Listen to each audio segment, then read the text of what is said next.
Bonjour tout le monde, ravi de vous retrouver dans le cadre de ce quatrième cours qui porte toujours sur le module de la procédure civile pour des étudiants du S6 de notre honorable faculté de droit de Meknes. Donc c'est le quatrième cours aujourd'hui.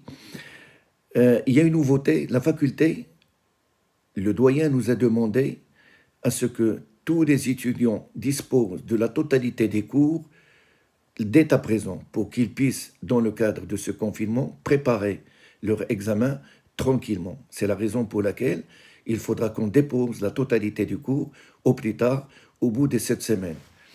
Ce qui veut dire que nous sommes en présence d'une véritable difficulté. Nous avons l'habitude de communiquer via Facebook, ce qui permet à un ensemble d'étudiants de me suivre directement et peut-être même de poser quelques questions en direct via leurs commentaires. Mais ceci est impossible puisque je dois avoir une succession de cours et les faire le plus rapidement possible. Peut-être même d'ici jusqu'à lundi ou mardi, obligatoirement, il faut qu'ils soient déposés. Pour ce faire, pour que vous puissiez avoir la totalité des cours, j'ai choisi un autre support de communication. Au lieu que ce soit le live de Facebook, j'ai choisi plutôt la chaîne de YouTube, ma chaîne de YouTube, où je vais enregistrer au fur et à mesure des cours pour les poser dans cette chaîne et à vous, bien entendu, de les partager, si vous voulez, via les autres supports des réseaux sociaux. Donc, il nous reste pratiquement 5 ou 6 conférences pour que le secours soit terminé. Et juste après, comme j'avais déposé à la faculté quelques exercices de QCM, questions à choix multiples, donc il y aura un autre cours qui se consacrera à la réponse à ce QCM pour que vous sachiez, pour que vous appreniez la méthode de la réponse à ces dernières et éviter, bien entendu, les erreurs qui sont très souvent commises par les étudiants. Il y aura certainement un autre cours de TD qui portera sur des cas pratiques. On va étudier des cas pratiques pour savoir quelles sont les règles procédurales qui doivent être appliquées à ce cas pratique. Et enfin, on va étudier un ou deux arrêts de la Cour de cassation et qui donnent une interprétation à telle ou telle disposition du Code de la procédure civile. Comme ça, on aura fait le tour de l'ensemble de ce module, aussi bien en termes de cours magistral que de travaux dirigés. Bien entendu, juste après, tous les supports électroniques, aussi bien mon adresse email professionnelle que mon numéro de WhatsApp que je vous avais communiqué à vous tous, que également ma page Facebook ou à travers Messenger ou tout support de quelque type qu'il soit, il serait le bienvenu pour avoir vos questions, vos commentaires. Si vous avez un problème quelconque dans la préparation de ce module, je reste tout le temps, à toute heure, à votre disposition. Donc nous allons, si vous permettez, continuer ce quatrième cours portant sur ce que nous avons indiqué la dernière fois, à savoir les 3 éléments constitutifs de l'instance. Donc après avoir défini la notion d'instance, les principes directeurs de cette instance, nous avons indiqué que nous allons étudier les 3 éléments qui composent cette instance, qui constituent cette instance et qui ne sont autres que les parties à l'instance, le demandeur et le défendeur, le ministère public. Il se peut également que parfois certaines personnes interviennent dans l'instance pour représenter d'autres personnes. Donc nous allons étudier ces éléments-là. Il y a lieu de dire dès à présent que les instances sont de 2 sortes. Ce sont soit des instances contentieuses, c'est-à-dire où nous avons 2 parties, un demandeur et un défendeur. Et bien sûr, le demandeur présente sa prétention au fin que le juge se prononce en sa faveur. C'est tout à fait normal. Et le défendeur essaie de contre-attaquer en présentant des moyens de défense aussi bien sur le fond que sur la forme. Et il peut même attaquer lui-même par des demandes reconventionnelles. Tout ça a été étudié. Donc la procédure contentieuse, ou si vous voulez l'instance contentieuse, ou la matière contentieuse suppose l'existence de 2 éléments, des 2 parties à l'instance, aussi bien le demandeur que le défendeur. À côté de cette instance contentieuse, il existe un autre type de contentieux, de matière, d'instance, qu'on appelle l'instance gracieuse ou les matières gracieuses. Dans ce cas, la procédure elle est unilatérale, ou hadiya. C'est-à-dire, dans cette instance, on ne trouve que le mondeur. Il n'y a pas de défendeur. Dans l'instance gracieuse, on ne retrouve que le demandeur, c'est lui qui introduit cette requête individuelle. Donc, ce requérant, il a lui, et lui seul, la qualité de demandeur. Il n'y a pas d'autres parties. Toutes les autres parties, on les considère comme étant des tiers. Mais si jamais on s'adresse au juge, qui n'est autre que le président du tribunal, bien entendu, et qu'on obtient une ordonnance, et on souhaite attaquer cette ordonnance, bien sûr, dans ce cas-là, la matière gracieuse se transforme en matière contentieuse parce qu'on va se retrouver avec deux parties, surtout s'il s'agit d'un, comment dirais-je, d'un appel contre la décision rendue en matière gracieuse. L'appel, dans ce cas-là, sera un appel contentieux puisqu'il supposera l'existence du demandeur qui est cette fois-ci celui qui attaque la décision rendue en matière gracieuse et celui au profit duquel le juge gracieux, le jugement gracieux a été rendu, il deviendra défendeur dans le cas présent. Donc, il se peut également qu'on soit en présence non pas d'un seul défendeur, mais de plusieurs défendeurs à la fois. Un exemple, une personne qui souhaite partager l'héritage après le décès de ses parents. Et il engage une action en division à l'encontre de tous les héritiers. Donc, dans ce cas-là, l'action n'est pas dirigée contre un seul défendeur, mais il est dirigé contre plusieurs défendeurs. Il se peut également que les demandeurs soient nombreux. Au lieu qu'il y en a un, il y a plusieurs des demandeurs. Dans ce cas-là, on parle de co-demandeurs, et lorsqu'il s'agit de plusieurs défendeurs, on parle du co-défendeur. Alors, allons voir déjà la situation où il y a au moins deux parties, en l'occurrence un demandeur et un défendeur. Donc, cette instance, je l'avais appelée tout à l'heure, est une instance contentieuse. C'est une instance contentieuse. Pourquoi? Parce qu'on se trouve avec deux allégations, celle du demandeur, la prétention du demandeur, et la contre-attaque du défendeur, bien entendu. L'une des parties a pris l'initiative, justement, d'engager cette action.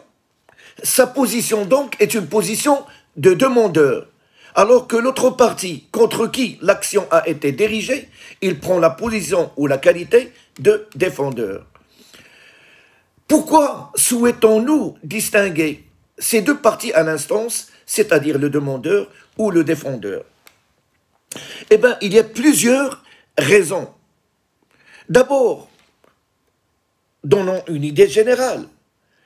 Toute personne, conformément à l'article 118 de la Constitution, toute personne, il a le droit d'accès à la justice pour la défense de ses droits et de ses intérêts qui sont protégés par la loi. C'est l'article 118 de notre Constitution de 2011.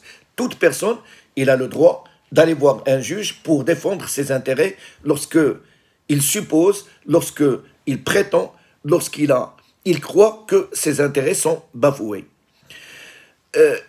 La doctrine processuelle, on appelle ceci, même les conventions internationales, la Déclaration européenne des droits de l'homme, il appelle cet accès au juge comme étant un droit au juge, l'haq fil qadi. Ce droit au juge, il est prôné par un ensemble de conventions ratifiées par le Maroc et il est érigé aujourd'hui au Maroc en tant que droit constitutionnel, en tant qu'un principe de valeur constitutionnelle. Donc il dépasse, et de loin, au niveau de sa supériorité, les règles législatives figurant dans le Code de la procédure civile, il les dépasse de loin parce qu'aujourd'hui, il a un rang beaucoup plus élevé, il a une valeur constitutionnelle de par les dispositions de l'article 118 de la Constitution. Nous avons indiqué que le demandeur s'adresse au tribunal soit par une requête écrite ou encore par une déclaration verbale. Toutes les deux doivent obligatoirement être déposées au greffe du tribunal. Tout ceci a été étudié, je ne vais pas y revenir. Pourquoi on souhaite distinguer le demandeur des défendeurs? Parce que, tout simplement, leur situation processuelle n'est pas la même. Pourquoi? Par exemple, en matière de compétences territoriales, le demandeur doit suivre le défendeur dans son lieu de domicile. Donc, lorsque le demandeur souhaite engager son action en justice, il doit le faire non pas là où il réside, là où il a son domicile, mais plutôt où le défendeur réside. Donc, la compétence territoriale est déterminée soit par la qualité de demandeur, soit par la qualité du défendeur. Deuxième chose qui nous permet de saisir cette valeur, cette différence entre la qualité de demandeur et de défendeur, c'est la situation processuelle également du demandeur n'est pas identique à celle du défendeur, en ce qui concerne, par exemple, le défaut de comparution. La personne n'a pas comparu devant le tribunal, le statut juridique de cette non-comparution est diamétralement opposé et diamétralement différent s'agissant du demandeur ou s'agissant du défendeur. Donc, le demandeur, lorsqu'il n'apparaît pas, la partie adverse, le défendeur, peut demander, lui qui comparaît devant le juge, il peut demander au juge, s'il vous plaît, monsieur le juge, continuez le débat. Vous pouvez prononcer un jugement. Vous pouvez prononcer un jugement.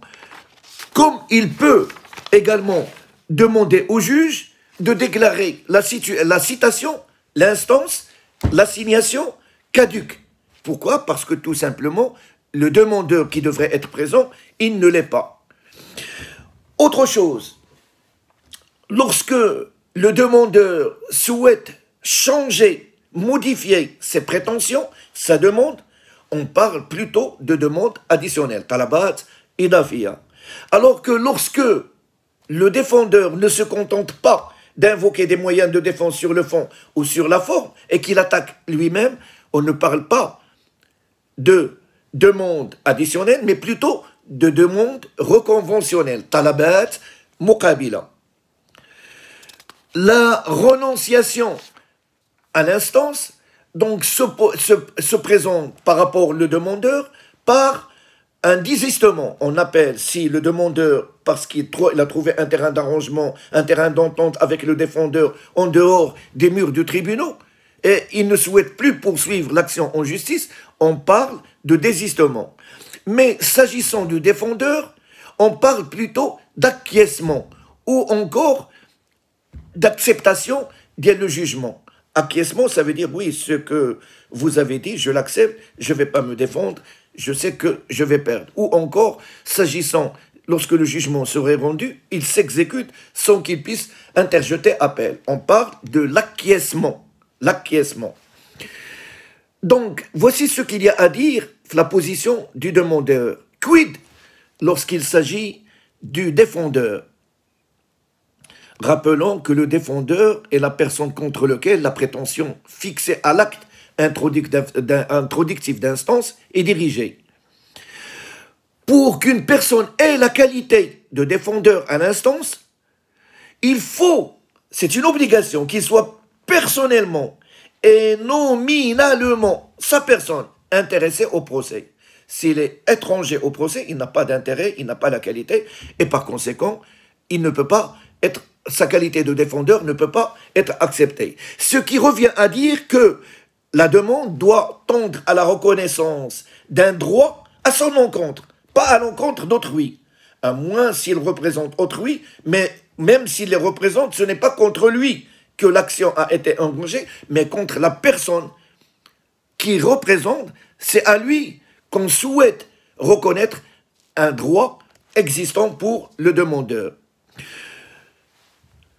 Lorsque une demande est formée contre un ensemble indistinct de personnes, à titre d'illustration, les salariés d'une entreprise font grève et ils occupent les lieux de travail et ils empêchent les non-grévistes de travailler, une entrave à la liberté du travail.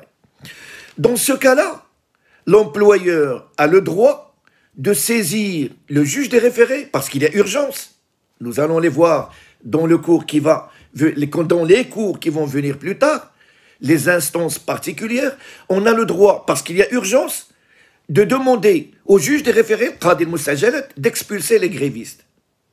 Donc il y a un demandeur, le chef d'entreprise, qui doit engager cette action d'expulsion contre toutes les personnes qui occupent son entreprise indûment. L'instance doit être dirigée contre plusieurs personnes à la fois. Le demandeur est dans l'obligation, non pas de dire contre les ouvriers de la société X, il doit indiquer nominativement, personnellement, chaque personne par son nom et par son prénom, contre qui il souhaite qu'il y aurait une ordonnance d'expulsion.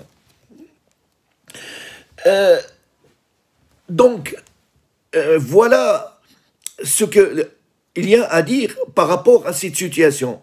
Donc, le défendeur bénéficie également de plusieurs avantages dans l'instance par rapport à la situation du demandeur. Si on compare la situation du défendeur par rapport à la situation du demandeur, certainement la balance est au profit, avec une certitude totale, du côté de défendeur. Il ne faut pas oublier que nous avons un principe général qui est le droit de la défense. D'abord parce que ce n'est pas à lui d'apporter la preuve des prétentions. C'est au demandeur qu'incombe l'obligation d'apporter devant le juge les preuves de ses prétentions. En application, bien entendu, de l'adage très connu, la preuve incombe au demandeur. Al-bayyinatu ala man idda'a.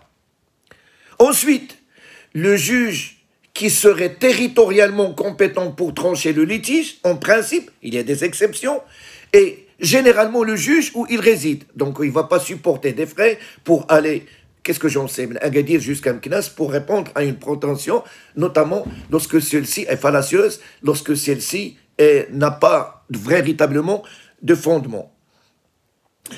Donc, autre chose, l'objet du litige est limité uniquement aux prétentions du demandeur. Et il est limité aux prétentions des demandeurs.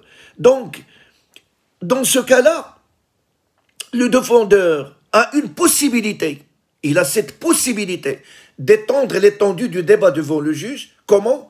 En introduisant devant le juge ce que nous avons appelé, lorsque nous avons étudié les demandes, une demande reconventionnelle. Au lieu que le litige soit limité exclusivement aux prétentions du demandeur, le défendeur a ce droit d'étendre l'étendue du litige, d'étendre l'étendue du débat pour qu'il porte sur autre chose que le défendeur soulève devant le juge à travers la demande reconventionnelle. J'avais indiqué au préalable qu'il faut qu'il y ait un lien suffisant et étroit entre la demande principale et la demande reconventionnelle.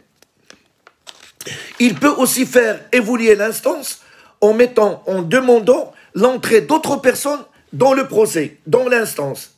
C'est ce qu'on avait indiqué préalablement et qu'on avait appelé l'intervention. Il a le moyen d'exiger l'intervention d'une tierce personne.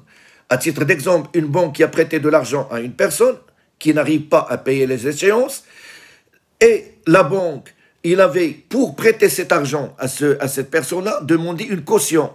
La banque a tout intérêt, non seulement à engager l'action contre uniquement la personne, mais également contre, la caution. Ou encore le demandeur, par exemple, dans une autre situation qui va bénéficier le défendeur, un salarié demande réparation d'un accident de travail conformément aux dispositions de la loi 12-18 sur la réparation des accidents de travail. L'employeur a tout intérêt de faire entrer dans l'action, de faire intervenir dans l'action la compagnie d'assurance qu'il a assurée contre le risque accident de travail. Donc c'est une intervention qui va faire en sorte à ce qu'il n'a pas, ou là, du moins, ces risques de payer les indemnités prévues par la loi, il ne va pas lui-même les subir, mais c'est plutôt la compagnie d'assurance. Si nous avons indiqué tout à l'heure que si le demandeur est défaillant, un demandeur défaillant, c'est celui qui ne se présente pas le jour de la comparution et qui ne présente pas des moyens de réplique par rapport aux moyens de défense du défendeur. Il est défaillant.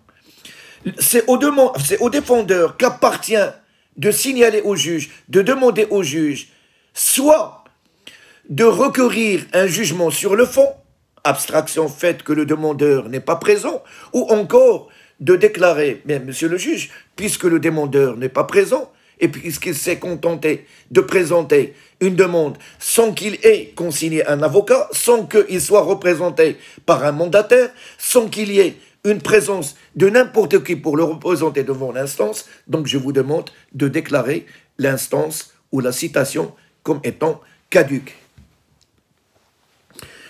Il se peut, j'en avais parlé, que la demande n'engage pas uniquement un demandeur et un défendeur, mais il engage plusieurs parties. Il se peut, par exemple, qu'il y ait un intérêt lié entre plusieurs personnes. Par exemple, les héritiers. Et on les appelle les litis consorts.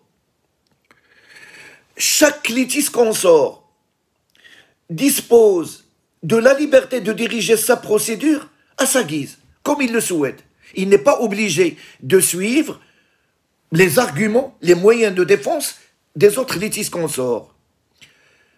Donc, on peut être en présence de plusieurs défendeurs, des litis consorts, et chacun d'eux présente ses propres arguments, ses propres moyens de défense, et, bien entendu, se pose la question: est-ce que, lorsque je présente des moyens de défense et que les autres litis consorts ne les présentent pas, est-ce qu'ils profitent à tous les litis consorts ou uniquement à celui qui les a présentés?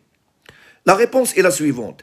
Les actes de procédure accomplis par chaque litis consort ne profitent qu'à leur auteur. Ils ne profitent pas aux autres litis consorts. Ils ne peuvent pas être opposés à ceux-ci. C'est ce qu'on appelle, dans un adage, le principe de l'indépendance respective des litis consorts. On appelle également le principe de la divisibilité de l'action. Ce qui veut dire qu'on a une seule action, mais on peut avoir plusieurs jugements. Dans le jugement, on peut avoir plusieurs jugements par rapport à chaque position.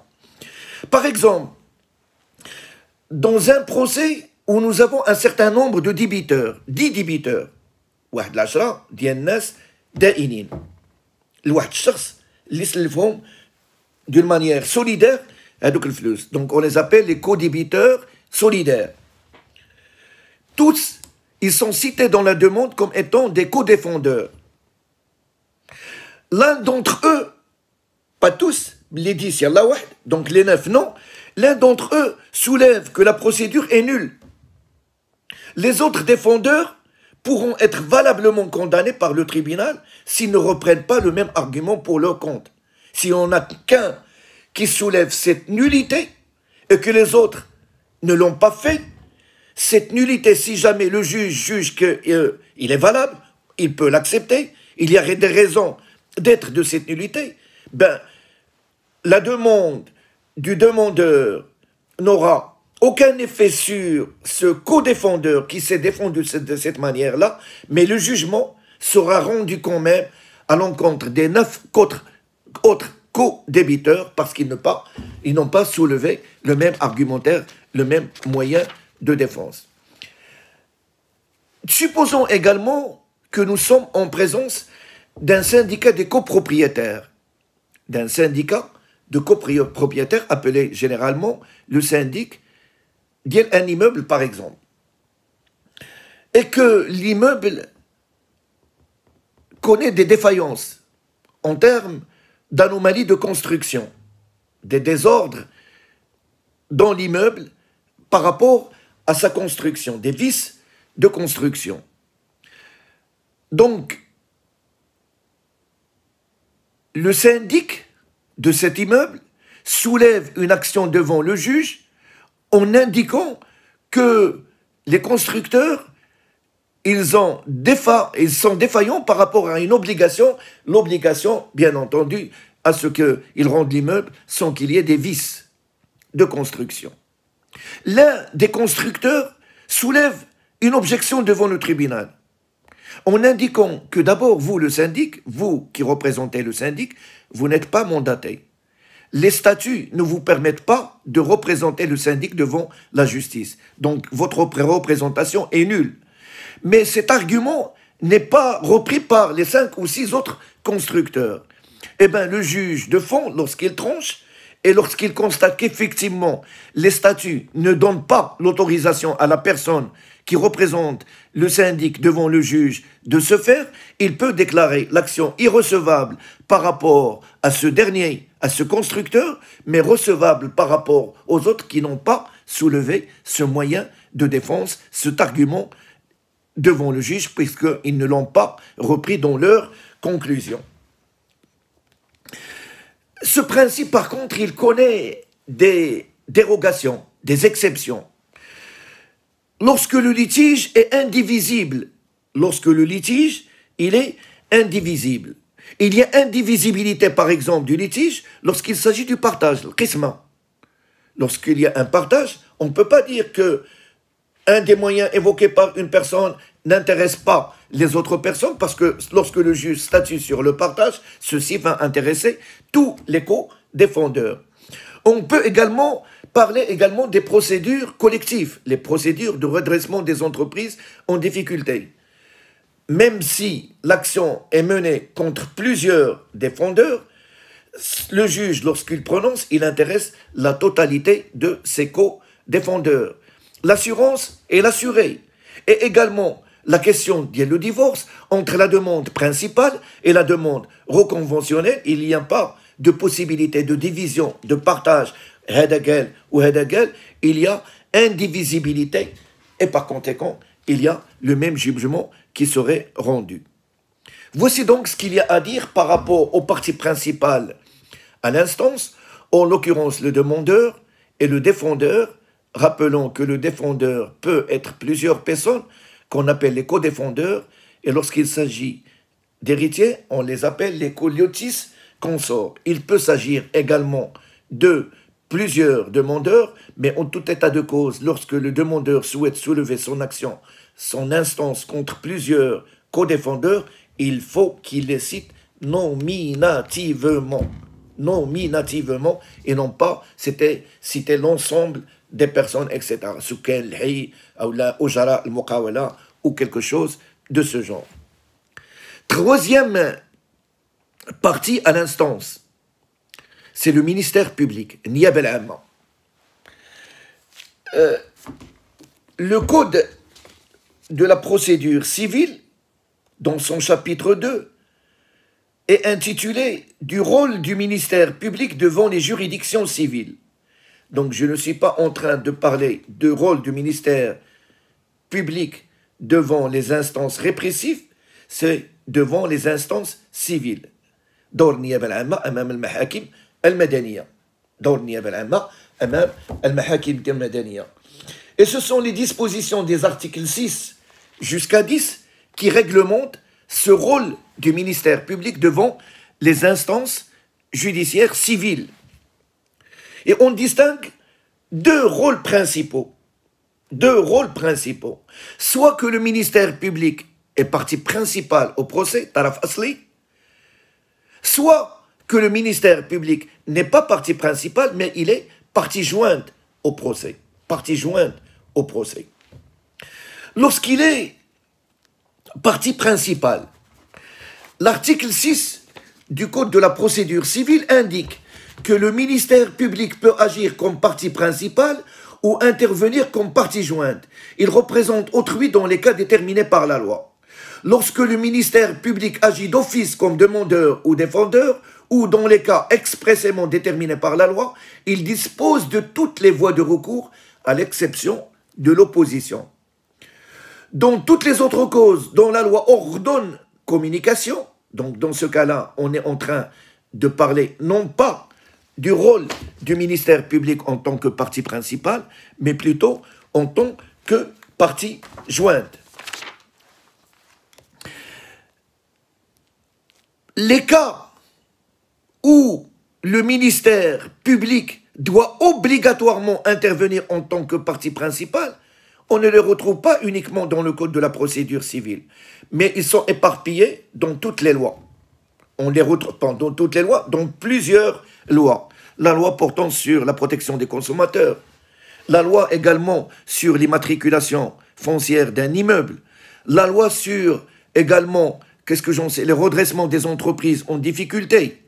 Donc le ministère public intervient lorsque une loi précise que son rôle devant l'instance civile n'est pas un rôle facultatif, mais il est un rôle principal. Il a un rôle principal. Et il y a également certaines situations prévues par le Code de la procédure civile et qui prévoit que celui-ci agit en sa qualité de partie principale dans le procès. Il est partie principale soit comme étant demandeur ou en sa qualité de défendeur.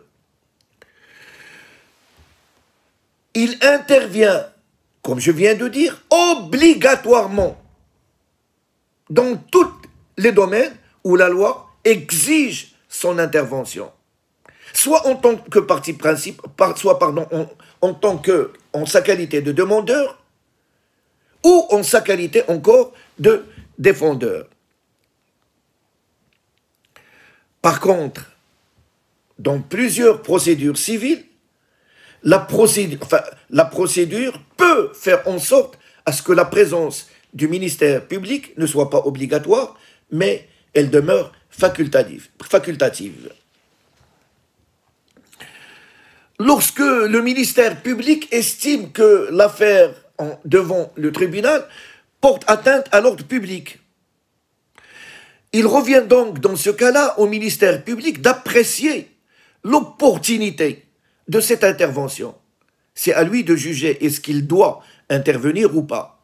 Il est alors considéré comme un véritable plaideur si jamais il participe à ce litige. Autrement dit, les règles ordinaires que nous avons étudiées pour le demandeur s'appliquent à lui également, parce que dans ce cas-là, il est partie principale au procès. Lorsque le ministère public agit d'office comme demandeur ou défendeur, dans les cas qui sont déterminés par la loi, il dispose de toutes les voies de recours, sauf une voie, l'opposition. Pourquoi il ne dispose pas de l'opposition? Parce que, puisqu'il est un magistrat du tribunal, il est supposé être présent et par conséquent, jamais le jugement ne peut être rendu par défaut. Il est toujours là. Et les magistrats debout sont indivisibles. Il se peut qu'aujourd'hui X soit présent et le lendemain Y représente le ministère public. Donc vous voyez que leur présence est toujours d'actualité devant l'instance. C'est la raison pour laquelle on ne peut pas accepter l'opposition ta'arrud.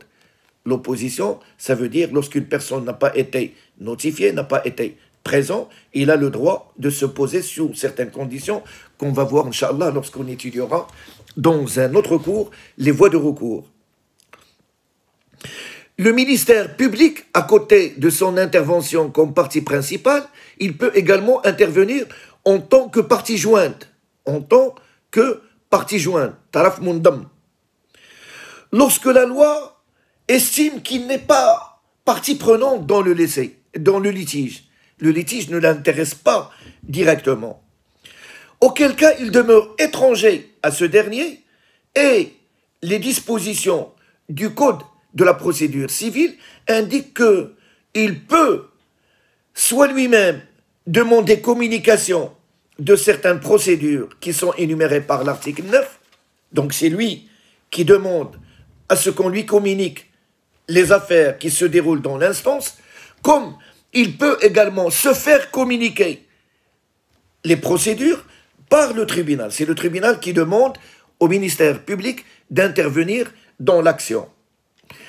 Partie jointe, le ministère public doit situer son intervention uniquement dans le cadre des prétentions des parties, dans les cadres instaurés par les parties.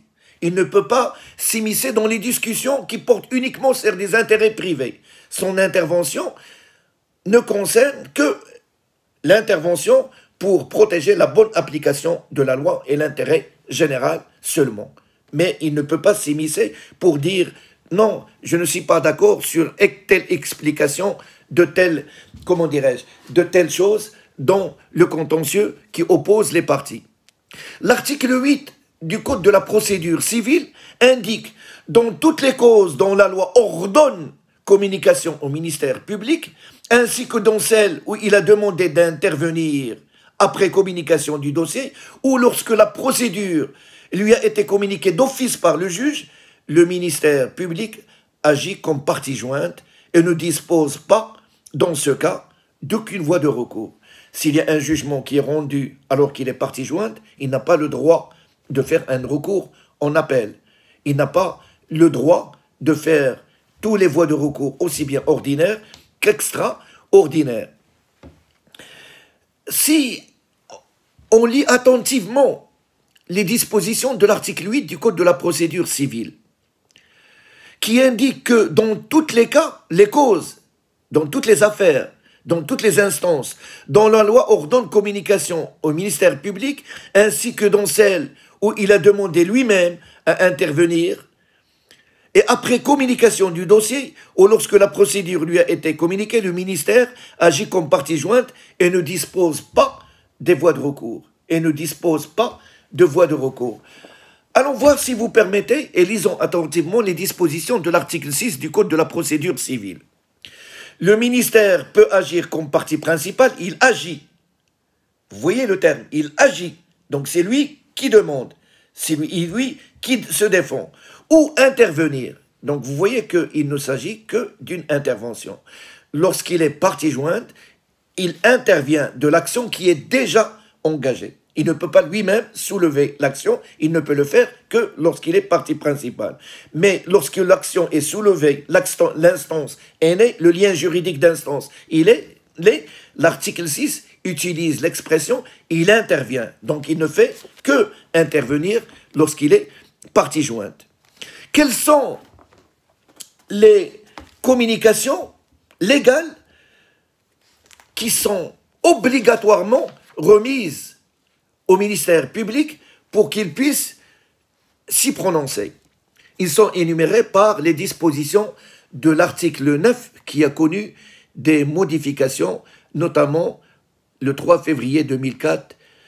Alors, la première, celle qui concerne l'ordre public. Tout ce qui relève de l'ordre public, toute instance qui fait que l'ordre public est en jeu, bien sûr, il faudra la soulever au ministère public. L'ordre public, par exemple, qu'est-ce que j'en sais moi?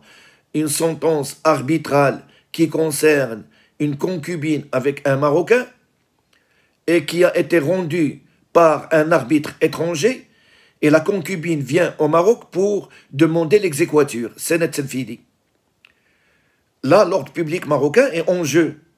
Cette action, le ministère a le droit d'intervenir, bien entendu, pour dire la loi que le concubinage est contraire à l'ordre public marocain, bien entendu.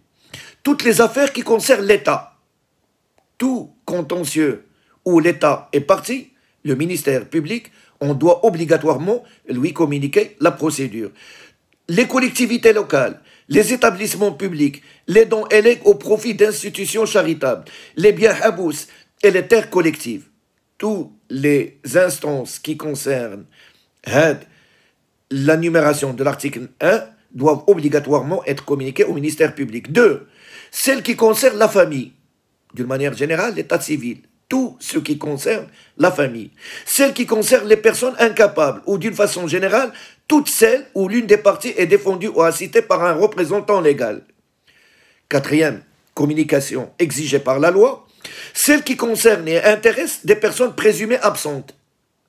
5e, communication obligatoire, toujours au terme de l'article 9, les déclinatoires de compétences portant sur un contentieux ou un conflit d'attribution. 6e, le règlement du juge, la récusation des magistrats et le renvoi pour cause de parenté ou d'alliance. 7. La prise à partie, muhasamat al-qudat. 8. Les procédures d'inscription de faux Dawi Zor. Les causes ci-dessus énumérées sont communiquées au ministère public 3 jours au moins avant l'audience, par les soins du greffe du tribunal. Toutefois, devant le tribunal de première instance, uniquement de première instance, cette communication peut être faite à l'audience à laquelle l'affaire est appelée. Le ministère, lorsque une affaire lui a été communiquée, il peut demander au juge de surseoir et de fixer une audience prochaine pour qu'il puisse prendre connaissance du dossier. Et le même article 9 indique que le juge ne peut pas refuser cette demande émanant du ministère public.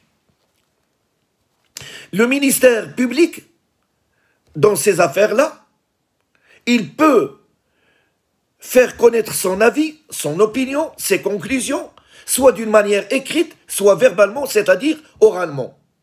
C'est ce qu'on appelle les réquisitions verbales. Mention doit être faite dans le jugement, à peine que le jugement prononcé doit, si jamais ce n'est pas le cas, il peut être nul et non impenu. Ça peut s'agir d'un vice qui peut rendre le jugement nul. Le ministère public n'est pas tenu d'être présent à l'audience lorsqu'il est partie jointe, mais il est tenu d'être présent lorsqu'il est partie, principale. Lorsque le ministère public est tenu, lorsque le ministère public est présent dans l'audience, en règle générale, il prend la parole en dernier. Cependant, lorsqu'il n'est pas véritablement parti à l'instance, il n'est pas recevable, comme nous l'avons indiqué tout à l'heure, d'exercer les voies de recours. En conclusion, qu'est-ce qu'il y a à dire sur cette intervention du ministère public? De distinguer là où il doit agir en justice, agir donc en sa qualité de partie principale, taraf asli, ou intervenir, lorsqu'on parle d'intervention, il intervient comme étant une partie jointe. Comment il peut être une partie jointe? Soit par une intervention facultative, soit par le biais d'une communication dont la loi oblige, de par les dispositions de l'article 9, à ce qu'il soit communiqué au ministère public, ou lui-même, il demande de se faire communiquer telle ou telle procédure, ou encore le juge d'office décide de demander l'avis et l'opinion et les conclusions du ministère public sur telle ou telle affaire. Donc, le ministère public peut tantôt être partie jointe pour donner son avis ou partie principale pour justement se défendre ou défendre soit en tant que celui qui a présenté une prétention ou se dit oui que se défend contre telle ou telle prétention émanant d'un défendeur. Quatrième chose, donc nous avons indiqué les parties. Ces parties sont au nombre de 3, en l'occurrence le demandeur, le défendeur ou les co-défendeurs, le ministère public qui agit soit en sa qualité de partie principale ou encore de partie jointe, et en dernier lieu, il y a lieu de savoir quel est le rôle d'autres personnes qui interviennent aussi également dans l'instance, mais cette fois-ci, ils interviennent pour représenter les parties devant le procès. Ils n'interviennent pas pour défendre leur propre intérêt, mais ils interviennent dans l'instance pour représenter les autres parties en justice. Il y a lieu de distinguer entre plusieurs types de représentation. On parle d'abord de la représentation légale, c'est-à-dire de par la force de la loi. Le père ou la mère représente son enfant mineur. Lorsque un enfant mineur doit être cité dans une instance, en tant que défendeur, ou en tant que demandeur, il ne peut pas le faire lui-même. Rappelez-vous la capacité, il le fait par le biais de son tuteur légal. En l'occurrence, le pouvoir légal revient à son père ou à sa mère. Il peut s'agir d'un pouvoir judiciaire. La loi attribue à certaines personnes le pouvoir d'agir en lieu et à la place d'autres personnes. C'est le cas, par exemple, du syndic qui est désigné par le tribunal de commerce en cas de difficulté des entreprises, le livre 5 du Code du commerce. Il peut également s'agir d'un pouvoir conventionnel, tifaqi. Et le pouvoir conventionnel, il est entendu au sens large du terme. Les parties, dans une association, décident que s'il y a un litige, parce que l'association a la personnalité morale, s'il y a un litige qui l'intéresse, elle sera représentée devant la justice par telle personne. C'est le représentant légal convenu dans les statuts pour représenter l'association devant la justice. Il en est de même pour les sociétés, qui, en règle générale, sont représentées par le dirigeant, où les statuts peuvent très bien indiquer qu'en cas de litige, la société serait représentée par tel actionnaire, par tel membre du conseil d'administration, ou encore par le président du conseil d'administration, ou le gérant de la société. Ce sont là les parties à l'instance, les 3 parties à l'instance, en plus de ceux qui interviennent pour les représenter au sein de l'instance. Lorsque une personne représente une autre personne devant la justice, et en application de l'adage que nous avons déjà étudié, nul ne plaide par procureur. Ce qui veut dire quoi? Que ce représentant doit indiquer dans toutes les correspondances, dans tous les actes de procédure, qu'il est là pour représenter telle personne. Il faut que tous les actes désignent le nom de la personne qui est représentée, parce que c'est contre lui que l'action a été engagée. Celui qui est là, il n'est que le représentant de la personne principale contre qui l'action a été dirigée, et par conséquent, il faut qu'il soit désigné dans tous les actes de procédure. Nous avons indiqué que nous allons étudier, Inch'Allah, les 3 éléments constitutifs de l'action, les parties, l'objet de la demande et la cause de la demande. Quel est l'objet de la demande? C'est la prétention de celui qui l'engage. Une personne prétend qu'il détient un droit qui a été bafoué, qui a été violé, et il soulève cette prétention devant le juge pour qu'il puisse se prononcer sur cette prétention. C'est ce qu'il réclame. C'est ce qu'il souhaite que le juge décide à son profit. Par exemple, le paiement d'une somme d'argent. Par exemple, la résolution d'un contrat. Par exemple, le prononcé d'un jugement pour divorce, etc., etc. Donc la demande, l'objet de la demande porte véritablement sur ce que réclame le demandeur, ce que réclame la personne qui a soulevé la prétention devant le juge. C'est en quelque sorte la matérialisation et la concrétisation, ou encore le prolongement de l'intérêt en justice. De l'intérêt à agir en justice. Il s'agit d'un avantage moral, social, économique, pécunier, matériel ou autre qu'on souhaite se voir concrétisé par le demandeur, bien entendu.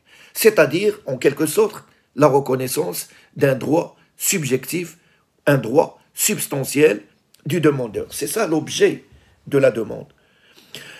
L'article 33 du Code de la procédure civile indique que le requête au procès verbaux, nous l'avons indiqué dans un cours précédent lorsque nous avons présenté le contenu de la demande, rappelez-vous, nous avons indiqué que celle-ci, qu'elle soit une déclaration verbale ou une demande écrite, il doit toujours préciser d'une manière sommaire l'objet de la demande, les faits et les moyens invoqués, et les pièces dont le demandeur entend éventuellement se faire servir devant l'instance. Ils doivent être annexés à celle-ci. Toutes ces pièces doivent être déposées au greffe du tribunal et le demandeur obtient un récépissé qui est délivré par le greffier mentionnant le nombre et la nature des pièces qui sont jointes à la demande. Donc vous voyez que l'article 32 exige, depuis le départ, que l'objet de la demande soit fixé par les parties, non seulement l'objet, mais également les moyens et les preuves et les justificatifs qui sont en faveur du demandeur. Même si cet article vise essentiellement le demandeur, l'objet de l'action intéresse également le défendeur. Effectivement, aussi bien le demandeur que le défendeur doivent déterminer quel est l'objet de leur prétention. L'objet de l'action n'est pas fixé définitivement au début de l'instance, qu'il me soit permis d'indiquer qu'il y a tous les moyens de défense entre les mains du défendeur et qui vont peut-être élargir le champ de l'action. Qu'il me soit permis également d'indiquer que les demandes reconventionnelles de défendeur peuvent également faire en sorte à ce que lui-même, il devient demandeur et le véritable demandeur devient défendeur. Il y a toutes les demandes incidentes dont nous avons parlé et qui se rattachent aux prétentions originaires et qui doivent, comme je l'avais indiqué, être attachées par un lien suffisant. Donc, l'objet de la demande est fixé par la demande, mais il peut être élargi au fur et à mesure de l'instance. L'objet doit être possible. Il y a un adage qui dit « À l'impossible, nul n'est tenu. La tklifa bi mustahil ». Ce qui veut dire que si je demande une chose, il faut que cette chose soit possible. À défaut, ou si celui-ci cesse d'exister, la demande est déclarée irrecevable, parce qu'il n'y a pas d'intérêt. On ne peut pas avoir un intérêt sur quelque chose qui n'existe pas, sur quelque chose qui est impossible. La demande peut également ne peut pas être également contraire à l'ordre public marocain. L'ordre public marocain, cette demande-là, ne peut pas le contrarier. Une personne ne peut pas s'adresser au tribunal pour exiger le paiement des sommes dues pour trafic de drogue, pour vente d'armes, pour, qu'est-ce que j'en sais, concubinage, pour prostitution, etc. Ceci est contre l'ordre public et les bonnes mœurs marocaines. La demande peut également comporter un objet subsidiaire. J'ai peur que le tribunal ne m'accorde pas ma demande principale. Et je prends comme précaution, au lieu de demander, ma demande principale, il vise à demander au juge la résolution du contrat. C'est ça ma demande principale. Mais il se peut que le juge n'accepte pas cette demande-là. Par précaution, je peux ajouter une demande qu'on appelle la demande subsidiaire, la tiyatiya, au terme de laquelle, par exemple, je demande principalement la résolution du contrat, mais subsidiairement, si jamais vous n'acceptez pas, monsieur le juge, la résolution du contrat, à titre subsidiaire, je vous demande de condamner le défendeur à payer des dommages et intérêts pour mauvaise exécution du contrat. Donc vous voyez que principalement, le demandeur souhaite que le contrat soit, que le juge prononce une résolution du contrat, et si jamais ce n'est pas le cas, et à titre subsidiaire, il demande au juge, si vous n'acceptez pas la résolution du contrat, donc je vous demande également de vous prononcer sur la possibilité de m'accorder des dommages et intérêts pour mauvaise exécution du contrat. Quid de la cause de la demande? Alors, ceux d'entre vous qui ont eu affaire au droit civil, et vous l'avez eu, les professeurs vous ont dit certainement que la cause en droit civil, il pose un certain nombre de problèmes. C'est une notion, comme on dit, incertaine. Il l'est de même également en procédure civile.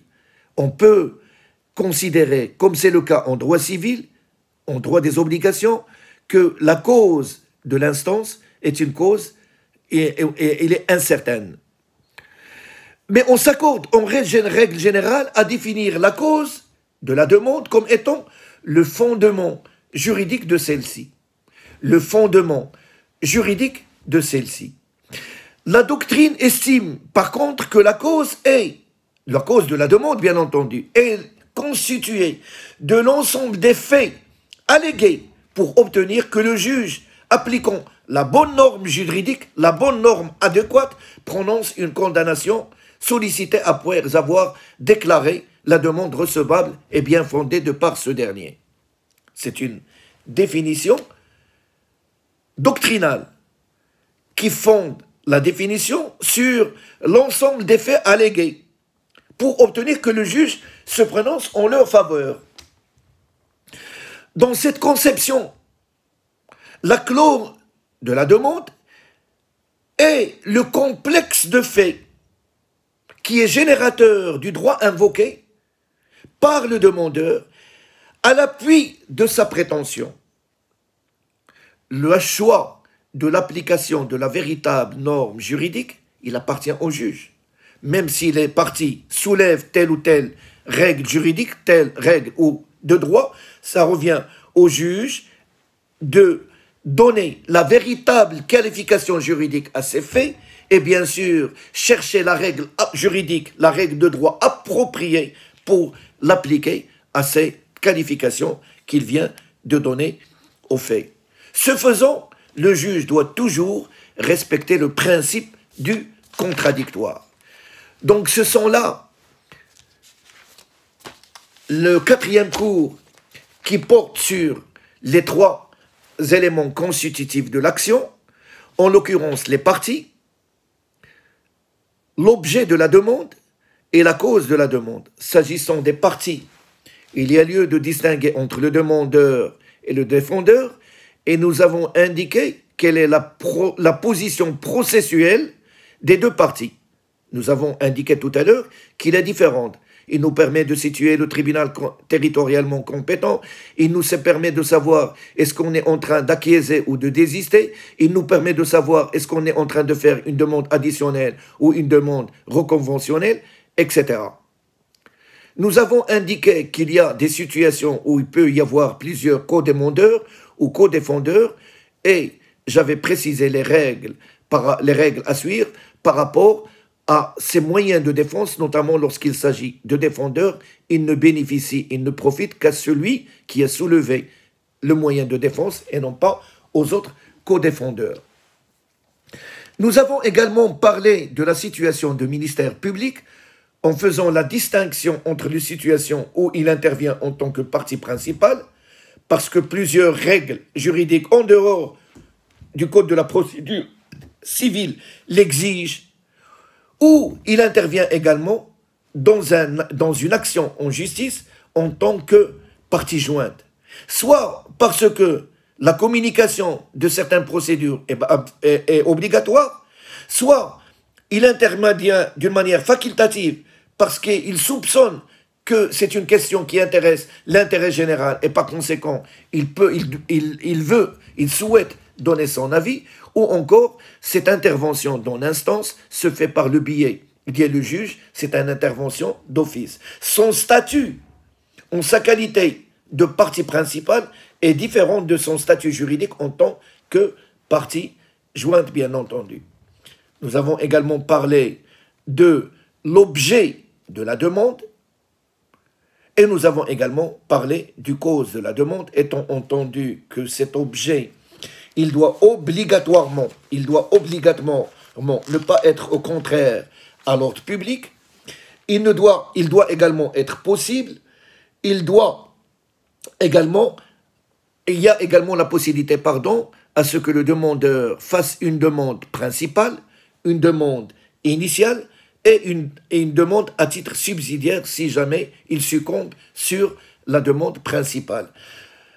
Nous avons indiqué que l'objet de la demande, c'est les prétentions. C'est l'ensemble des prétentions, c'est la chose, le bénéfice que le demandeur souhaite voir le juge lui accorder à travers sa demande. Et la cause de la demande, ce sont l'ensemble des faits